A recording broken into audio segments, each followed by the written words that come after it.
All of us have dream jobs, those jobs that we wish we could do. Maybe it's a taste tester at a candy store, or maybe get to test roller coasters.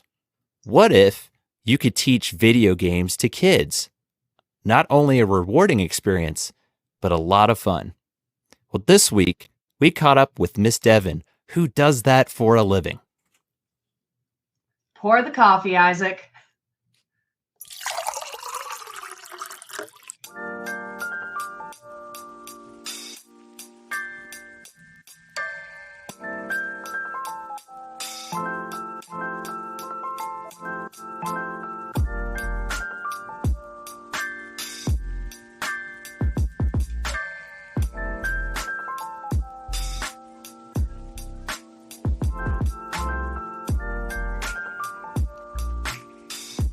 Top of the mustache to you, and welcome to a very special episode of Mustaches and Coffee.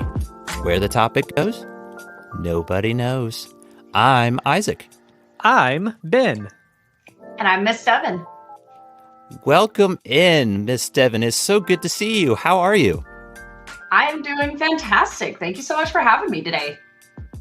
Yeah, we are so pumped to have you.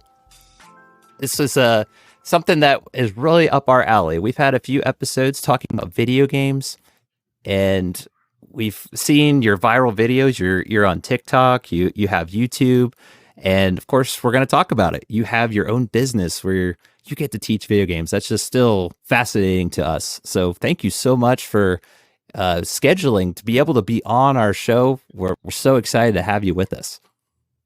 Yeah, I'm excited to talk about it because it is a very unconventional job, to say the least, to say that I get to play video games and teach video games as a living. So I love spreading the word about it. I love talking about it. So I'm excited to get into it. All right.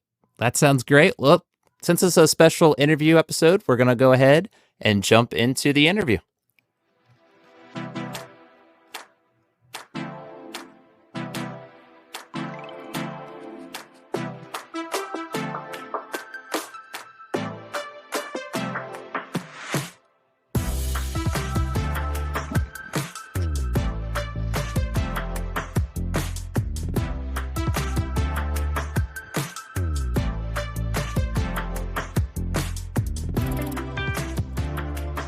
Miss Devyn has the dream job that me personally, I've always wanted.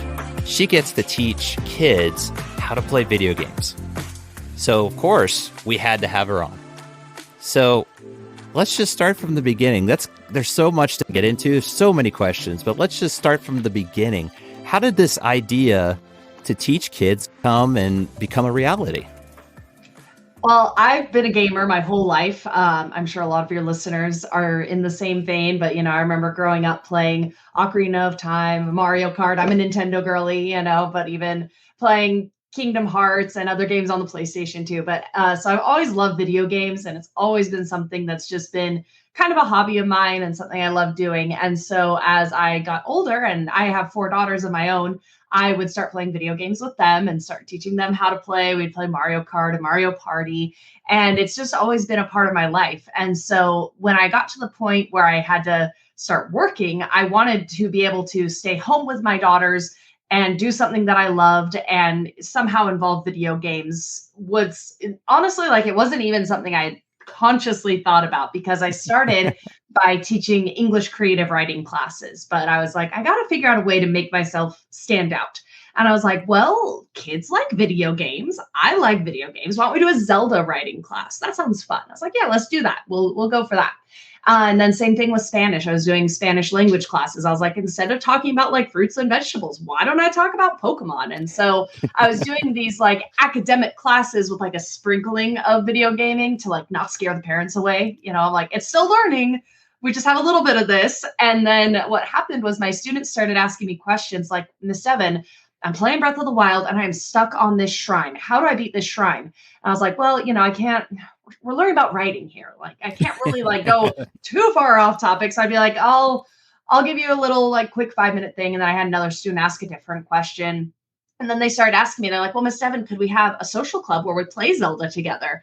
I was like, yeah, that would be so fun. And I was kind of like, we'll see if anyone comes. I really wasn't sure what to expect because I was like, I don't know if parents want this for their kids or if that's something they're looking for. And so I started opening up classes for Zelda social clubs and Mario and Pokemon, and kids loved it and parents loved it too. And so my schedule slowly started to morph from academic with a sprinkling of video games to all video game classes. And so that's what me and I have, my schedule became so busy that I started to hire teachers to teach for me because I couldn't meet the demand of my students. And so now I'm a teacher and I'm also a business owner, and I have 10 teachers who teach classes for me as well. So it has really just grown way bigger than I ever thought that it possibly could. Wow. That crazy. sounds like it. My goodness, that's a lot. And it's fascinating. So you started this out on your own, and then you became where you're kind of overseeing. So do you still teach, or you're just kind of overseeing things mostly? I still do teach. My teaching has definitely dialed back, but I mean, in the end, that's what I love doing. It's so much fun because you get to be in the classroom with these kiddos, and a lot of kids, parents don't realize this, but a lot of kids don't have an adult as a gaming mentor or like someone that they can look up to. And society as a whole kind of looks down on video games. You know, a lot of people you'll hear say, oh, it's a waste of time or do something else or, you know, along those lines. And so I've seen personally what an impact these classes can have on my students' self-esteem and their confidence. And they're just so fun to hang out with. And so I try to still teach some classes, even with my other responsibilities and things, because it's just such an amazing and rewarding job to have that I'm like, I don't know if I ever could stop if I really tried, honestly. Yeah. Now, when you teach these kids, is it like you start from the beginning of a game and go through, or is there certain points of the game that you teach them how to, you know, how is it formatted, I guess? Yeah. No, that's a great question because teaching is used very loosely. I would be lying if I said I am always the best gamer in the classroom. Like that is not true. My students teach me a lot too. What we really do is the game is just the starting point, right? So we come and everyone's playing, we'll say Zelda, you know, Tears of the Kingdom. We'll talk about that one for now. And so we'll all be in different spots. But they'll ask me things. They'll be like, so Miss Devyn, I'm stuck on this quest. How do I do it? And I organize my class so that it is 100% student led. And so I'll be in my game and I have my game up on my screen and I'm like, oh, well, let me go and I'll show you how to do that quest. Or my very favorite is I turn it over to the other students and I say, okay, your classmate has a question here. Who can answer? And then a different student's like, oh, I've done that quest. I know exactly how to do it. I'm like, all right, why don't you teach them how to do it? And then it becomes this really awesome leadership moment for that older student. So it's not always even teaching. A lot of times it's just talking and socializing. And it's really just about validating that love of video games that the students have. So there are some times when like we'll all be starting a new game if it's a new game that has launched, but it's not like we're waiting for each other each week or that we're trying to stay together. We're all doing our own thing and just having a great time talking about video games together. That is so cool. That's so awesome. so it kind of, yeah, it's kind of its own animal, it sounds like, where, you know, it's a group effort. You're playing the games together and each person can contribute. That's really cool. Like, how many kids are typically in a classroom, would you say? I like to have around 7 kids in a classroom. I feel like more than that, it just becomes very, a little too chaotic. And I don't feel like the kids get the attention that they want in the classroom. So I try and keep it around 7, but a lot of it depends on the game. You know, if we're playing something like Mario Kart, then I'm willing to open it up to more because you can have 12 racers in a Mario Kart race. And so I'm willing to open it up. And then if it's something like Fortnite, maybe I only let 3 in because we want to all be on one squad together or something. So a lot of it depends on the video game. It depends on the student dynamic. It depends on a lot of things, but 7 is kind of the maximum that I ever try to go to. Sometimes it goes a little bit higher, but I don't always love that. Yeah, I totally get that because it just like any classroom, the bigger it is, the less you're going to have that more personal one-on-one because each kid can be different. So that's really cool. I think you've got a really good template format going. I just really appreciate that idea of just everyone can contribute. So if someone wanted to sign up for your class, what would you recommend them doing? Would they do it through your site or the site that you're using? So all of my classes right now are currently hosted on OutSchool, and we are going to be expanding soon to Recess also. And so if someone wanted to sign their child up for the class, if you look for my name, Miss Devyn, Miss Missdevyn, it's real easy to find me, but I don't have any classes specifically on my website. It's all through the marketplace of OutSchool and, as I said, soon to be Recess. So if a parent wants a class for their child, that's where you would want to go to find those classes. Okay, Very awesome. nice. Yeah. Now, are these most the ones that you're seeing that return or that have this that interact with the video games? Are you seeing that they're mostly homeschool kids, or are these kids that are enrolled in regular school? Or I don't know if you can see anything like that, because I was homeschooled. I think Isaac was also, but I would love to have a class like that. Yeah, it's a mix. So, and it all just depends, honestly, of the time of day. And so I'll give you a couple of examples. I have a Pokemon class that meets like Friday night at 6 p.m. That's mostly teenagers that are home from school. It's the weekend. It's an older group of kiddos. Whereas my Pokemon class that's Tuesday at 11 a.m. is mostly homeschooled kids because they're not at school. And so they can enroll in the class. But the really cool thing is that OutSchool is an international platform. And so I've had classes with students from all over the world. One of my favorites was a Splatoon class where I had one student who was in France, I had one student in the UK, I had another one in Italy, and then I had one in Texas. So it was just so fun because we were literally all over the world, and we would be joking and ribbing, and it was so fun because like the European kiddos had like their own little like cultural inside jokes and little ribs. And then like me and the like American kids, we kind of had our own little jokes and ribs. And so it was really cool to kind of see both of those. Like it was really funny. The American kids were like, Miss Devyn, do you have any cheese whiz? And my Italian student goes, what is cheese whiz? And I was like, guys, why are we talking about cheese whiz? And so the next week they're like, Miss Devyn, bring cheese whiz. And I was like, fine. And so I brought a can of cheese whiz. And I think my Italian student just died on the floor. He was like, why is it in a can? And I was like, the worst part is you don't even have to put it in the fridge. And he's like, that's not cheese. And he went, he got a chunk of Parmesan. He's like, this is cheese. It was just so fun. It was hilarious. That is awesome. Processed thing you'll ever have, cheese whiz. I know. And I was like, guys, can we not have this be like the American experience that we're having today? Can we pick something else, anything else other than cheese whiz? But it was so fun. And that's what's cool is like these kiddos were there for a Splatoon class, right? We were playing Splatoon, but all of a sudden there was like this cultural conversation about different types of cheeses. That's awesome. That is so cool. And to your point, what you're saying, so this is an environment, I think the problem with online, I'll just say this, I don't really play online, but when I have, it's almost an enter at your own risk. You don't know who the person is. So that's probably something that you offer. Is that what you really stress, that this is for kids and it's a safe environment? Absolutely. And that's one of the reasons I love hosting my classes on marketplaces, is because parents then feel even more safe about it. So all of our classes are recorded. Students have to show their face, at least at the beginning of the class, to verify that they are a student, and no adults are allowed. And the teacher goes through a background check every year.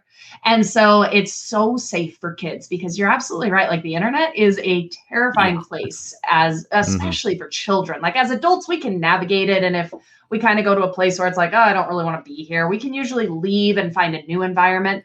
But for a child, that's a very dangerous thing to do. And it's also very difficult for them to do. And so that's the other beautiful thing, is it's like if they want to play Fortnite with some friends, they can sign up, for an OutSchool class, and then they can play together. Whereas if they're playing Fortnite by themselves, it's like, who knows who's going to be on the other side of that microphone listening and playing with the kids also. Yeah, exactly. So that's a lot of value, I think, about when you're playing online. It's just, I don't know, I'm always weary, and there's all those horror stories also. If you want to get extreme, I know that's very rare, but that's something that if I'm going to sign up for your classes, I want a little reassurance. So I think that in itself is just awesome, that you have that community. Like you're talking about, Cheese Whiz one week and it becomes a thing, that's just fantastic. I love that type of a community you can really build, and that's what adds to the experience. Absolutely. I think that's so awesome. just wonderful. Yeah, and the kids really do make it a community, because I have some students in some of my classes who have been coming every week for the last 2 or 3 years. And so they're friends with each other. They know Wow. each other, and it's just like this, it's a real friendship. A lot of people are still surprised. They're like, can you really have a friend that you've never met in person? And I was like, well, these kiddos who have been coming together for 2 years every week, they're real friends. Absolutely. Even though they're not in the same school or in the same state, like it is a real friendship. So it is a really cool community that we're building. Yeah, that's so awesome. cool. Now, is there any like Mario games you got currently playing on your? Oh, we always have Mario. Always have good. Mario. Yes, Gotta Mario represent. Wonder. Yes, absolutely. Well, I mean, like Mario is, the original, and so we Yeah. have Mario Wonder is our current most popular one because it's the most recent game. But we always have some enrollments in like Mario Party and Mario Kart.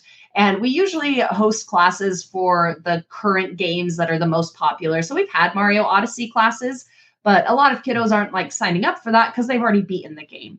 Several years ago they beat it, kind of thing. But Mario is always on the list. Absolutely. Awesome. Well, that's kind of a question I was going to ask you eventually, but I'll ask it now because it's appropriate. What is your favorite Mario game? Oh, you want me to choose my favorite Pokemon while we're at it? I mean, hard questions. My goodness. I mean, I love Mario Galaxy, Mario Galaxy 2 very specifically, because it was one of the first games that I feel like really manipulated gravity in an interesting and fun way. And so I remember playing that in college on my Wii, and my roommates would like sit around and watch, and I just thought it was the coolest thing how you would jump and then you'd flip upside down and you'd have to go under the planet and like have a thing follow you around for the orbit. So I've always loved that one just because I felt like it was just so innovative and so interesting. Yeah, that's what Nintendo's good at, is innovating, and that one is. I enjoyed it. I think I messed up I think my depth perception was bad because I would want to go up and go down like what you're talking about. That was my only problem with it, but I loved it too. That was one of my favorites. What about so that's 3D. We can separate it. What about 2D Mario? Do you have a favorite? 2D Mario. I mean, this is kind of 2D, 3D, but I don't know if you guys played Super Mario Bros. U on the Wii. A little bit, yeah. So it was like 3D in the graphics, but it was still 2D. But I love that game because you could have all four of you playing, and then you would just throw someone off the edge if they were in your way. Like it was the Wild West, and I loved playing that game. Like me and my husband, we'd play it with his brother and sister and stuff, and we would just be throwing each other off the edge. And by the end of it, we're like, all right, now we need to play some Super Smash to like let out the things that we are feeling in our souls. But I love that one. I mean, Super Mario on the SNES is one of my favorites. I had that in my bedroom growing up, so I always just like, anytime that music pops on and I see those, I'm just like, oh, this is my childhood right here. So that one always has a special place in my heart too. I still play that game. I actually have it out in my garage. I have a 13-inch television that has the built-in VHS player. Oh, so I hooked my the NES to it, and so I can play on there. So it's awesome. Well, and what's really cool, I love that Nintendo did this, because on the Switch you can play NES, SNES, and N64 games, and even some Game Boy games. And I love that because I don't have my SNES anymore, but I popped that up. I was like, I can still play it. Are you kidding me? I was so excited when I saw that. Yes, it's been a big saver for me because I still have a Super Nintendo, but it's packed away and just don't have room for it. But I love the Switch, how it does that too, because they also add to it. So if you get it and, you kind of have that anticipation, like, what are they going to add this month? And I think they just added a bunch of, like you mentioned, Game Boy recently. I haven't had time to play, but I'll have to check those out. So check them out always. I'm just waiting for them to add Pokemon Blue and Red on there. They don't have those on yet, so I'm like, fine, I'll wait. Those games are so expensive. The originals, they are $400. Yeah. The collector in me wants them so bad, but like pragmatically, I'm like, I can't. I still have my old ones. I still have the ones from when I was a kid. I'm like, I just need a Game Boy to play on now, really. Yeah, you get it. You want to get it to display up there too. That's the thing. Is kind of it's a nice display item anymore. Because growing up, the Super Nintendo N64, they were in the cardboard box, And Mhm. at least my parents thought so. They're just like, oh, this is clunky and it takes up room. Now it's like this. It could go in a museum. It's kind of like Oh this yeah. centerpiece of your shelf anymore. Oh yeah, I wish I could have kept all of our because we had an NES, an SNES, we had a Dreamcast. I don't know if you guys remember like the Yeah. Dreamcast system. That thing was like those Mhm. controllers were so huge. And I don't know what my parents ever did with them, but I'm like, oh, now I want them. Now I feel like I should have gotten them from their house before they, took them to Goodwill or wherever they ended up. I'm like, oh, a little brokenhearted. It's fine. Yeah. That's what parents are good for. They get rid of your stuff, when you Exactly. don't need them, Mhm. and then when you need them later on in life, they're gone. Yeah, that's happened too. Yeah. Mhm. That So happens. going back to your classroom Mhm. now, what is unique about your business? So you've been on a few podcasts, and that's how I came across you, and I've like I mentioned, you're on social media as well. Um, what's really unique about this is, so this is an actual business. So you make this a living. If we dare ask, how much were you making starting out, and then where are you at now? When I started out, it was $0. It literally absolutely nothing. So when I look back on it, the first couple of months, it was like, yeah, $100 here, maybe $100 there. But it started out at absolute zero, and I had to build it from absolutely nothing. And it was very interesting, with my company and the way that it has grown. Because when I first started, I was like, I will teach anything and everything because as I mentioned, I have 4 daughters. My husband was starting dental school at the time, so he wasn't working. And I'm like, well, we need to pay for dance classes somehow. So I was doing everything I could think of under the sun. And it has grown so much. So last year was the first year that we hit 6 figures gross, which is just Wow. still wild to me. And we're on target to do that again this year. But I couldn't do it, without my team of amazing teachers. Like there's no way it ever could have grown to the point where it is. But one of the things that I feel like does make my business very unique is that my teachers are gamers first. When I hired all of my teachers, I very intentionally wanted gamers because I was like, I can find people who are good with kids and I can teach you how to run a classroom. But what I can't teach you is, these little things that we've been talking about. I can't teach you all of the history of Mario, and I can't teach you like how to love Pokemon like on this deep level if you just don't. And that's fine. Yeah. It's fine. But I think that having that authentic teacher who understands these games and loves gaming, I feel like that is the most important thing about my company, because then the kids come in and they're like, wow, they're not faking it. They really do love Pokemon. They really will talk to me about Pokemon for the next hour. They really do know this random fact about this random video game that I played once. And that is the biggest difference is my teachers are amazing gamers and so good with the kids. And it takes our business to a different level, in my opinion. Oh yeah. That's fantastic. That's just That's awesome. crazy to think that, you got to start somewhere, right? So, Yeah. like you said, you start from there, but to where you are today, that's just incredible. I have to say, just, give you a round of applause Thank you. I because appreciate that. yeah, it just amazes me. This is something that not only were you able to make this a business, but it's a growing business. This is a high demand out there. Like we kind of discussed, people kind of want to feel safe. They want their kids to have friends and that. And what better way than sign up for a class that is a more controlled environment? So I just can't commend you enough for that. That's just an awesome idea that you can see the realities of the hard work you put in and where it can grow to. So can't commend you enough on that. One other question I had real fast for you, and hopefully it doesn't open a can of worms because it's a deep question, but what would be like your favorite video game series then? Because you're mentioning maybe Pokemon, but I wanted to make sure, is that your favorite or maybe another one? I mean, Pokemon is deep in my soul. I grew up playing Pokemon and I've always loved Pokemon. I Mhm. love the little creatures and stuff.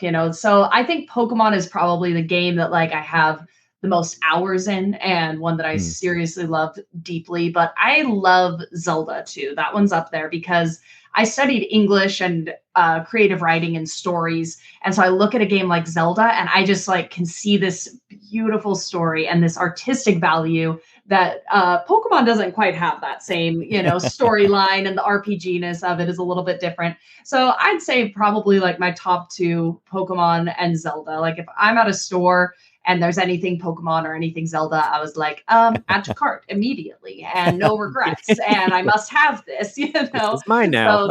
So it is mine now. So those are my top two. I have a lot of other games that I play with. Like I've started playing Minecraft this year, which I've never played before. And my students laugh at me. They're like, Miss Devyn, don't you know how to play? I was like, I learned like 10 minutes ago. And they love showing me. But yeah, Pokemon and Zelda, definitely, and Mario. Those are the three that, like, when I think about gaming and games I want, those are the three that I'm like, I must have all of them. Oh, very cool. I see you have a Squirtle on your shelf, and it just made me think. I told them that we were going to interview you, so they said, "Well, tell her our favorite Pokemon." So my next youngest, his is Pikachu. He has a stuffy. He can almost get the Pikachu noise down. My other likes Squirtle, though. That made me think of it. He's been a huge Squirtle fan. He loves turtles and all that too. So it kind of goes in with it.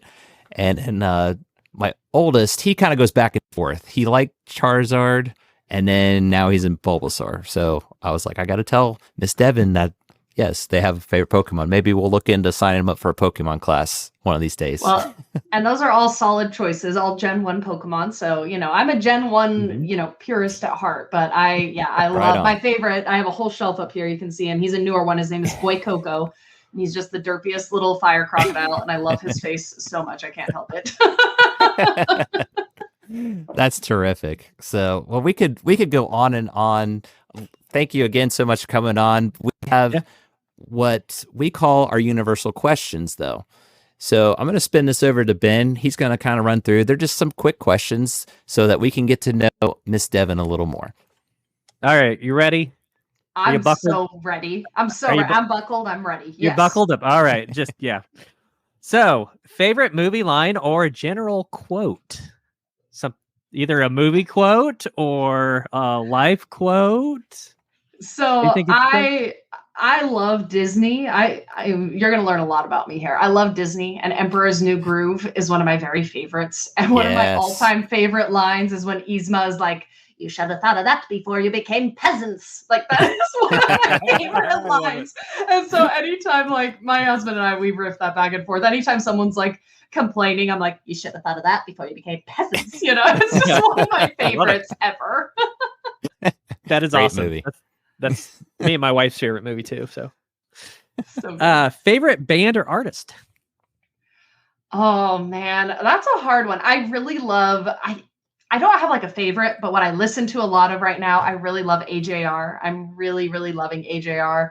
I don't know if I'm like a true fan or whatever, but I love their music. So right now, AJR is what I'd say. Very nice. Favorite meal or food? All of them.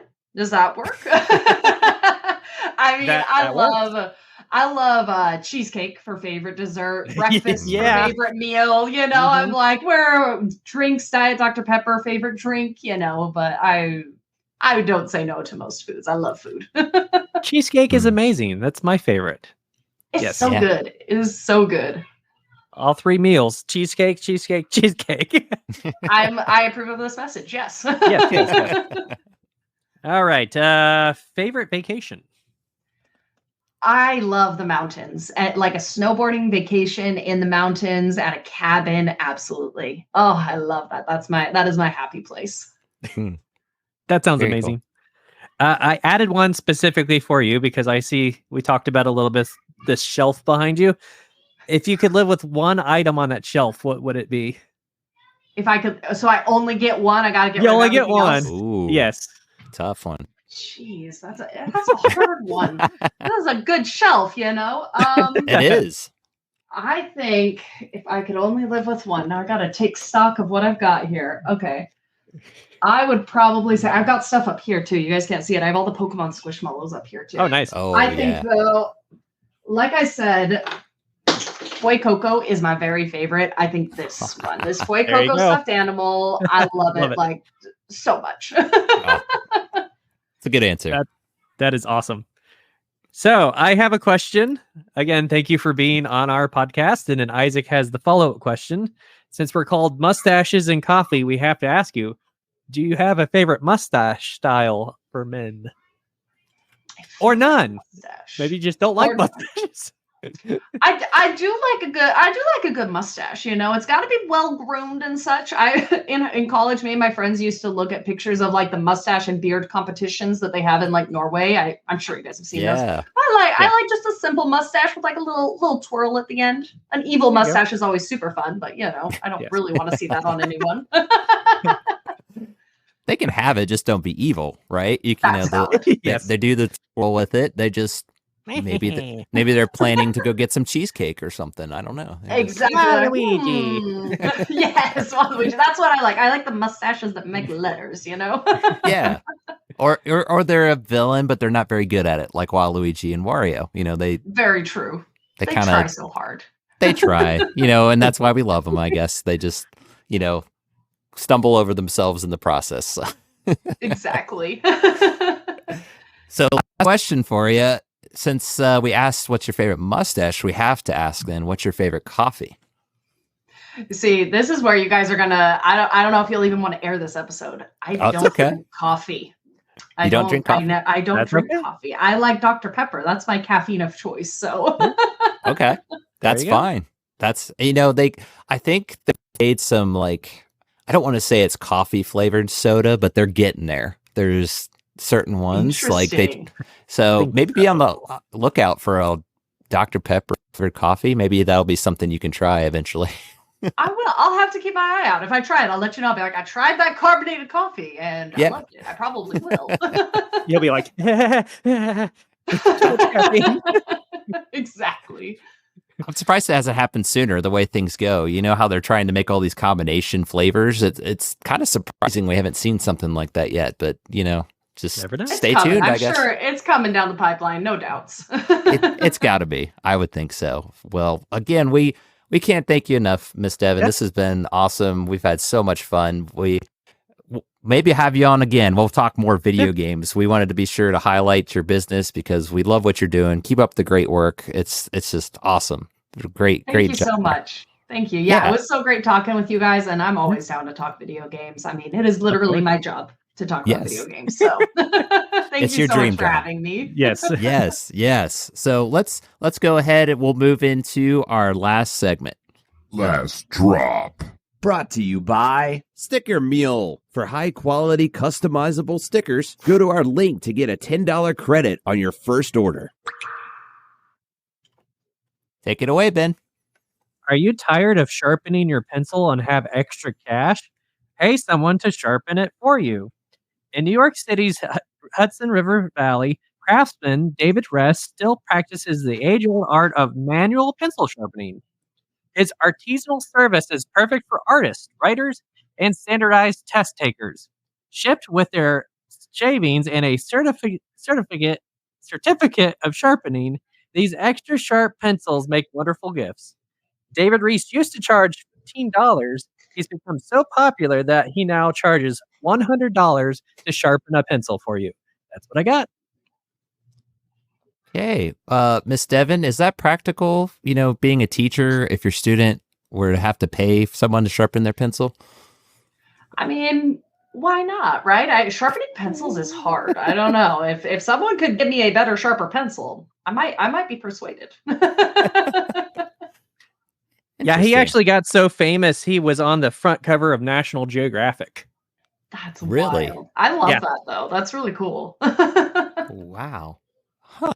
Well, the more you know, I guess that's one of the more interesting ones you've had there, Ben. So thank you very much for No problem. that insightful information. So real quick, before we go, Miss Devyn, why don't you tell everyone where they can find you? We kind of made mention of your site, but is there social platforms, things like that, where people can look you up?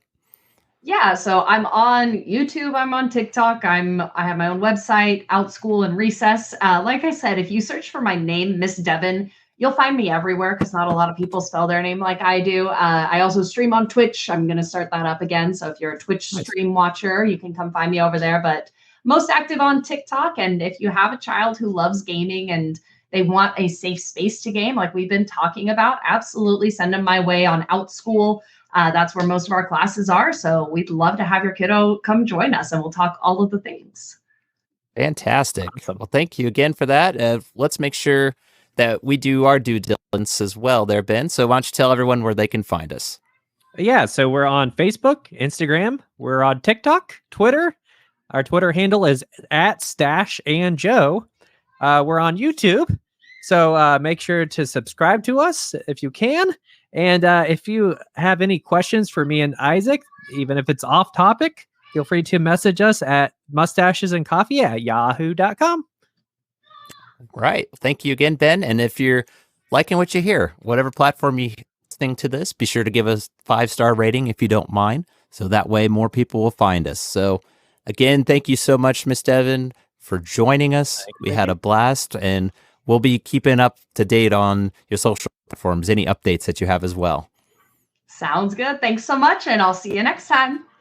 Sounds great. Well, as we always say, don't bash the stash. I need espresso for the depresso. Bye, everybody. Bye.